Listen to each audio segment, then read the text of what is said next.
Hello guys, in today's video I'm going to be showing you 5 ways you can improve your mechanical disc brakes performance without changing the actual brake.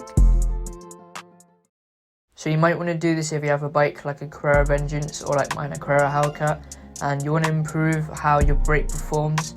This video will help you out a lot. I am also making a video on some hydraulic disc brakes that I've put on my bike like right now. So this video was recorded before that. So stay tuned for that. I am making a video on a review, unboxing and a fitting on that hydraulic brake, so yeah.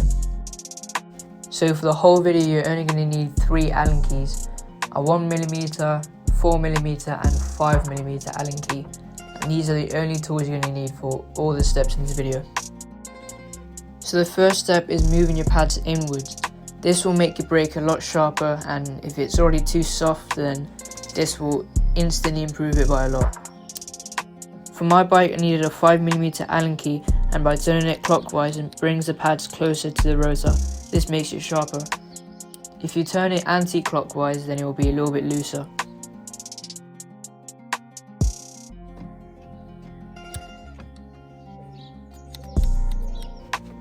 So the next step you want to do is aligning your brake calipers. Now if your pads are rubbing against the rotors then this will be kind of annoying. It might make squeaking noises and it will drain a lot of energy out of you if it's always just contacting the rotor, which won't allow you to pedal as much as you should. As you can see, I used my 5mm Allen key for this, and what I basically did was loosening the bolts on the calipers but not taking them completely out. You just want to make it loose so that the actual caliper starts shaking and moving around. This is perfectly normal, this is what you want. So don't be scared if it's starting to shake, because that's exactly what you need. The next thing you want to do is have a rubber band, or just have a friend or just your own finger pulling on the brake so that it's working and contacting on the rotor. While you're holding the brake you should tighten the bolts again. So yeah, let me just show you that now.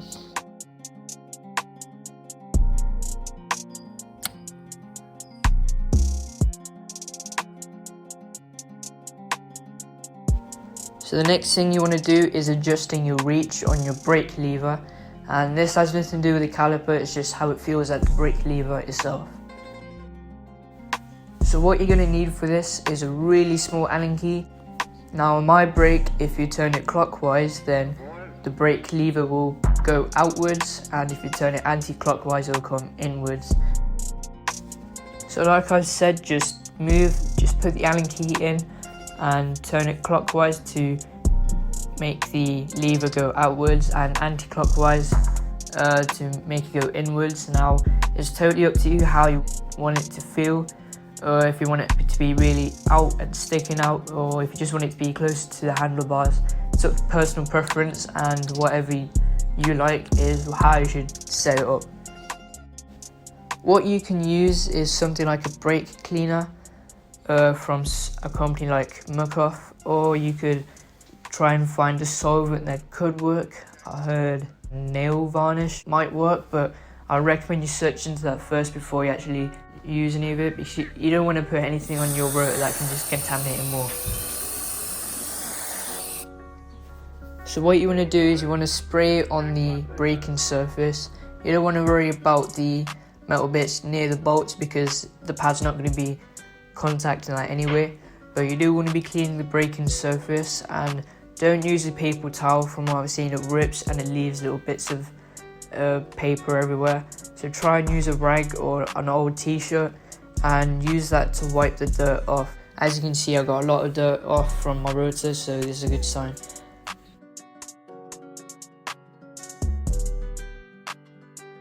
Okay, so the final step I have for improving your brakes are adjusting the angle of your lever. Now some people might prefer to have it angled down or straight. Personally I prefer straight, which a lot of people don't. A lot of people like it to be angled downwards, but it's totally up to you, because you know that's just how I like it. This might make the difference that you need for how it feels for when you wheel or just use it in general, because you want your brake to be there so you can use it. You don't want it to be I'll reach away to if you need it in an emergency. So yeah. For my brake I needed a 4mm Allen key. For some other brakes, you might need a 5mm. Just check what size needed and use that. So what you do is you loosen the clamp a little bit. You don't want to take the whole bolt out, obviously. And this will start to loosen the brake, and you can kind of wiggle it around. Now you can test out what angle suits you best. Yeah, you might like an angle down or straight, or maybe even upwards.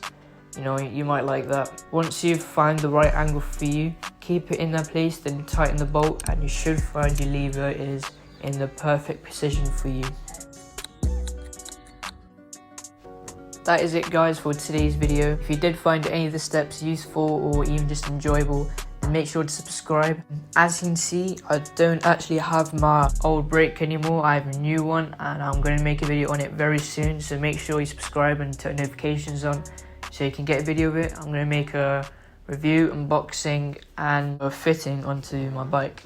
So yeah, make sure you stay tuned for that, and I'll see you in the next video.